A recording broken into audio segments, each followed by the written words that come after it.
Hi friends, నేను మీ సీతా మహాలక్ష్మి. ఈనాటి కథలకి స్వాగతం. ఈరోజు మనం మూడు బొమ్మలు అనే చందమామ కథని చెప్పుకుందాం. అనగా అనగా ఒక రాజకుమారుడు. ఆ రాజకుమారునికి వయసు వచ్చాక ప్రపంచమంతా తిరిగి వింతలు విశేషాలు తెలుసుకోవాలని కుతూహలం కలిగి దేశాల మీద వెళ్తున్నాడు. అలా వెళ్తుండగా ఒక ఊరు అడ్డు వచ్చింది. ఆ ఊరిలో ఆ రాజకుమారుడు చూసిన వింత ఏమిటంటే, ఏ చెట్టును చూసినా, ఏ గోడను చూసినా, ఏ మేడను చూసినా 3 బొమ్మలు కనిపించాయి. మొదటి చిత్రపటం ఒక అందమైన ఆడపిల్ల బొమ్మ. రెండో దాంట్లో ఆ అమ్మాయి ఒక మగవానితో పరిగెత్తుతుంటుంది. మూడవ చిత్రపటాన్ని 2 భాగాలు చేశారు.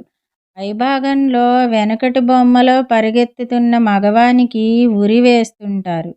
క్రింది భాగంలో అతనికే ఆ అమ్మాయి పూలమాల వేస్తుంటుంది. కొత్తగా వచ్చిన రాజకుమారునికి ఈ బొమ్మలేమిటో అర్థం కాలేదు. ఆ రాత్రికి ఆ ఊళ్ళోని పేదరాశి పెద్దమ్మ ఇంటిలో బస ఏర్పాటు చేసుకున్నాడు రాజకుమారుడు. పేదరాశి పెద్దమ్మ ఏ ఊరు మొదలైన ప్రశ్నలన్నీ వేశాక రాజకుమారుడు తను చూసిన వింతను చెప్పి, ఏమిటవ్వా ఈ విశేషం అని అడిగాడు. అదా నాయనా అని ఇలా చెప్పటం మొదలెట్టింది పెద్దమ్మ. ఈ ఊరి రాజుగారికో కూతురున్నది. ఆమె రంభని మించే అందగత్తె. ఆమెకి రాజుగారు చిన్ననాటి నుంచి కత్తిసాము, వేట మొదలైనవన్నీ నేర్పాడు. ఆమెకు పెళ్ళంటే ఇష్టం లేదు. కానీ రాజుగారి మనసు కష్టపడుతుందేమోనని పెళ్లి చేసుకుంటానన్నది. ఎవరినంటే తనను పరుగు పందెంలో ఓడించిన వారిని. ఇప్పటికీ అనేక మంది ఆమెను పెళ్లి చేసుకుందామని వచ్చారు. కానీ అది ఏమి మహత్తో కానీ ఆమెనెవరూ ఓడించలేకపోయారు. పందెంలో ఆమె ఒక షరతు పెట్టింది. అది ఏమంటే, పందెంలో ఓడిపోయిన వారికి ఉరిశిక్ష. పందెంలో ఆమెను ఓడిస్తే ఆమెను పెళ్లాడవచ్చు. ఇప్పటికీ నీకు తెలిసిందనుకుంటాను ఆ 3 బొమ్మల అర్థం. మొదటి బొమ్మ రాజకుమార్తె. రెండో బొమ్మలో ఆమెతో పరుగు పందెంలో పాల్గొనటం. మూడవ దానిలో పైభాగంలో ఓడిపోతే ఉరిశిక్ష. క్రింది భాగంలో పందెంలో ఆమెను గెలిస్తే ఆమెను పెళ్లి చేసుకుంటారని.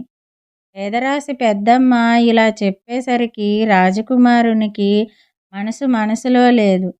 అతను ఏమైనా సరే ఆమెను పెళ్లి చేసుకు తీరాల్సిందేనని నిశ్చయించుకున్నాడు. మరి ఆమెను ఎలా పెళ్లి చేసుకోవాలో ఏమో తోచక అలా షికారుకు బయలుదేరాడు. ఆలోచిస్తూ రాజకుమారుడు తనకు తెలియకుండానే అడవిలోకి ప్రవేశించాడు. తల ఎత్తి చూస్తే చుట్టూ అడవి. కొద్ది దూరంలో కొన్ని పక్షులు వలలో చిక్కుకొని ఉన్నాయి. బోయవాడు ఎక్కడికి వెళ్ళాడో మరి, ఆ చుట్టుపక్కల లేడు. రాజకుమారుడు పోయి వాటిని విడిపించి తన దారిన తను తిరిగి వస్తుంటే, ఓ రాజకుమారా అన్నాయి పక్షులు. ఆశ్చర్యపోయి వెనుదిరిగి చూశాడు రాజకుమారుడు. నీవు మాకు చేసిన ఉపకారాన్ని మేము ఎన్నటికీ మరువం. ప్రత్యుపకారం చేద్దామంటే ప్రస్తుతం మా దగ్గరేమీ కానుకలు లేవు. ఆ రాజుగారి దగ్గరికి రా, బహుమానం ఇప్పిస్తామన్నాయి పక్షులు. యువరాజు పక్షులకున్న ప్రత్యుపకార బుద్ధికి సంతోషించి పక్షుల వెంట పక్షిరాజు వద్దకు వెళ్ళాడు. మంత్రి సామంతులంతా పరివేష్టించి ఉండగా దర్బారు తీర్చి కూర్చున్నాడు పక్షి సామ్రాట్. పక్షులన్నీ రాజకుమారుడి గురించి ఎంతో చెప్పగా విని సంతోషించి పక్షిరాజు ఏమి వరము కావాలో కోరుకోమని రాజకుమారుణ్ణి అడిగాడు. రాజకుమారుడు తల వంచుకుని ఆలోచించాడు. అలా ఆలోచించగా అతని బుర్రకు తళుక్కున తట్టింది రాజకుమార్తె ఆలోచన. వెంటనే రాజకుమారుడు, ఓ రాజా, నాకేమీ కోరికలు లేవు, కానీ ఒక్కటి మాత్రం ఉంది. అది తమరు తీర్చాలి మహాప్రభు. ఇక్కడికి 10 మైళ్ళ దూరంలో ఒక రాజుగారు ఉన్నారు. ఆ రాజుగారి కూతురిని నేను పెళ్లి చేసుకోదలిచాను. కానీ ఒక అడ్డంకి మాత్రం ఉంది. ఆమెని పెళ్లి చేసుకోవాలంటే ఆమెని పరుగు పందెంలో ఓడించాలట.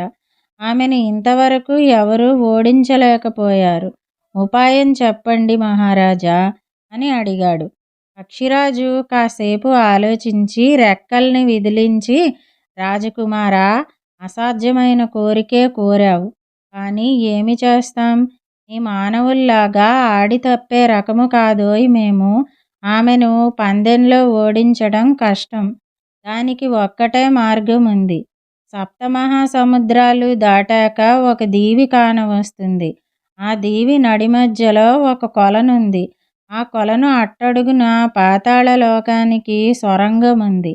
ఆ సొరంగం గుండా వెళితే ఒక మహాభయంకరమైన చోట 2 చెప్పులు వేళ్లాడగట్టి ఉంటాయి.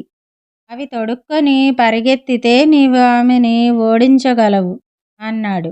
అంత కష్టమైన పనిని నేనెలా చేయగలను స్వామీ? ఆ పని కూడా తమరే చేసి పెట్టాలి అని జాలిగా ప్రార్థించాడు యువరాజు. పక్షిరాజుకు దయ కలిగి, అయితే మా సేనాధిపతిని నీతో పంపిస్తాము. ఆ దీవిలో నిన్ను దింపి చక్కా వస్తాడు. ఆ సేనాధిపతికి ఇక్కడ చాలా పని ఉంటుంది. అంచేత నిన్ను తిరిగి తీసుకురావటానికి మాకు వీలు లేదు అని చెప్పాడు. అదే 10,000 అన్నాడు యువరాజు. రాజకుమారుడు పక్షుల సేనాధిపతిపై ఎక్కి కూర్చున్నాడు. రై రైమంటూ ఆకాశంలో ఇట్టే ఎగిరిపోయి విమానం కన్నా తొందరగా ప్రయాణం సాగించాడు సేనాధిపతి. కన్ను మూసి కన్ను తెరిచే లోపల 7 సముద్రాలు దాటి ద్వీపంలో దిగారు సేనాధిపతి, యువరాజు. సేనాధిపతి తిరిగి వెళ్ళిపోయాడు. యువరాజు ఆ దీవంతా కలియవెదికాడు. ఒక రాక్షస స్త్రీ కనిపించింది. ఆమె అవి ఇవి మాట్లాడి తనను పెళ్లి చేసుకోమని బలవంత పెట్టింది. తను వచ్చిన పని చెప్పి ఆ పని పూర్తయ్యాక పెళ్లి చేసుకుంటానని నమ్మించాడు. ఆమె ఒక పసరు ఇచ్చి అది శరీరానికి రాసుకుంటే నీటిలో ఏమీ అపాయం ఉండదని, కళ్ళు మూసుకున్నా సర్వము కనిపిస్తుందని చెప్పింది. అలాగే పసరు రాసుకొని కొలంలోనికి దూకి అట్టడుగునకు పోయి చూస్తే సొరంగం లాంటిది ఒకటి కనిపించింది. దానికి తలుపు ఒకటి అడ్డముంది. ఏమి చేయాలా అని ఆలోచిస్తూ అటు ఇటు పచార్లు కొడుతుంటే దానంతటది తలుపు తెరుచుకుంది. ఏమిటా అని చూస్తే అతని కాలి కింద కలువకాడ వంగి ఉంది. కాలెత్తితే కలువకాడ లేచింది. తలుపు మూసుకుంది. రహస్యము కనుగొని కలువకాడ వంచి సొరంగం గుండా ప్రయాణం చేయటం మొదలెట్టాడు. దారి అంతా చీకటిగా ఉంది. అలాగే తడుముకుంటూ పోగా పోగా అకస్మాత్తుగా వెలుతురు వచ్చింది. ఎదురుగా వాకిలి పక్కగా ఒక ముసలి రాక్షసుడు కునికిపాట్లు పడుతున్నాడు. వాడు నిద్రపోతూనే మీసాలు దువ్వుకుంటున్నాడు. కొండవీటి చాంతాడులా ఉన్నాయి వాడి మీసాలు. వాడి పేరు మీసాల రాక్షసుడు. రాజకుమారుడు మెల్లిగా వాడి దగ్గరకు వెళ్ళాడు. మీసాలు దువ్వితే వాడికి బాగా నిద్ర పడుతుందని గ్రహించి మెల్లగా మెత్తగా దువ్వాడు వాడి మీసాలను. మెల్లగా లోపలికి వెళ్ళాడు. అలా వెళ్ళంగా వెళ్ళంగా ఒక గుహ ఒకటి అడ్డు వచ్చింది. అక్కడ ఒక రాక్షసుడు మెల్లిగా అటూ ఇటూ తిరుగుతున్నాడు. ఆ గుహ చాలా భయంకరంగా ఉంది. చేతిలో కత్తి పట్టుకొని నిద్రపోతూనే కాపలా కాస్తున్నాడు ఆ రాక్షసుడు. వాడి పేరు బండనిద్ర రాక్షసుడు. ఆ గుహ మధ్యలో 2 చెప్పులు పక్షిరాజు చెప్పినట్లుగానే కీలలాగా కట్టబడి ఉన్నాయి. నడిచి వెళ్దామంటే కింద నేల మీద బుసలు కొడుతూ పాములు పాకుతున్నాయి. తేళ్ళు మండ్రగప్పలు తిరుగుతున్నాయి. రాక్షసుణ్ణి అయితే కరవ్వు గాని రాజకుమారుణ్ణి కరుస్తాయిగా అవి. అందుచేత ఏమి చేద్దామా అని ఆలోచించి ఒక గూడు ఎక్కి రాక్షసుడు అక్కడికి వచ్చినప్పుడు వాడి భుజాల మీదికి ఎక్కి కూచున్నాడు. వాడికి మెలకువ వస్తే వెంటనే తల తెగ్గొట్టాలని కత్తి సిద్ధం చేసుకున్నాడు గాని వాడు బండనిద్ర రాక్షసుడాయే. వాడికి మెలకువ రాలేదు. సరిగ్గా గుహ మధ్యకు వచ్చేసరికి రాజకుమారుడు చెప్పులను అందుకున్నాడు. మళ్ళీ గూటి దగ్గరికి రాక్షసుడు వచ్చినప్పుడు గూట్లోకి దూకాడు రాజకుమారుడు. ఆ చెప్పులు తీసుకొని మళ్ళీ తిరిగి వస్తుండగా దారిలో ఒక రాక్షసుడు సారాయి తాగుతూ కూర్చున్నాడు. అప్పటికే వాడికి బాగా మత్తెక్కి ఉంది. వాడి పేరు ఏమిటో తెలుసా? సారాయి రాక్షసుడు. రాజకుమారుడు వెళ్ళి రాక్షసుడి చేత బాగా సారాయి తాగించాడు. ఎవర్రా అబ్బాయి, చాలా మంచి పిల్లాడిలా ఉన్నావే అని అడిగాడు రాక్షసుడు. నేనే మామా, నీ అల్లుణ్ణి, నా పేరు సారాయి అన్నాడు రాజకుమారుడు. ఎక్కడుంటున్నావురా నీవు అని అడిగాడు రాక్షసుడు.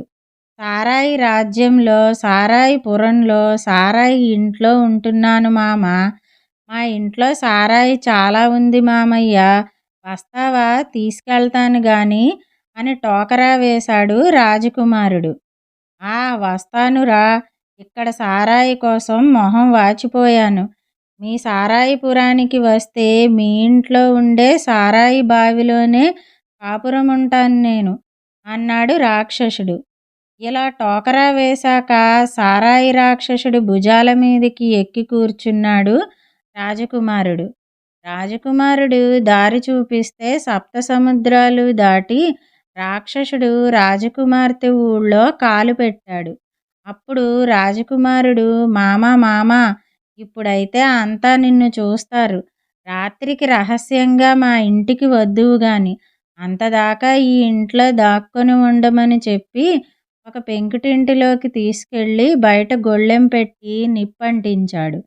పాపం రాక్షసుడు ఒరేయ్ సారాయ్ సారాయ్ అని అరిచి అరిచి చనిపోయాడు. తను తెచ్చిన ఆ వింత చెప్పులు తొడుక్కొని రాజకుమార్తెను పందెంలో ఓడించాడు రాజకుమారుడు. అప్పుడు రాజకుమార్తె రాజకుమారుణ్ణి పెళ్లాడింది. రాజకుమారుడు వెంటనే ఏమి చేశాడంటే, పూర్వం ఎక్కడ పడితే అక్కడ కట్టబడిన ఆ 3 బొమ్మలు తీసివేయించి రాజకుమారునికి రాజకుమార్తె పూలమాలలు వేస్తున్నట్లుగా ఉన్న చిత్రపటాలను రాజ్యమంతటా కట్టించాడు. ఇదండి 3 బొమ్మలు కథ. ఈ కథ కనుక మీకు నచ్చినట్టయితే లైక్ చేయండి. ఈ కథల్ని మీ స్నేహితులకు షేర్ చేయండి. కథపై మీ అభిప్రాయాన్ని కామెంట్ రూపంలో తెలియజేయండి. మరిన్ని మంచి కథల కోసం మా ఛానల్ను సబ్స్క్రైబ్ చేసుకోండి. మళ్ళీ మరొక మంచి కథతో కలుసుకుందాం. అంతవరకు వింటూనే ఉండండి ఈనాటి కథలు.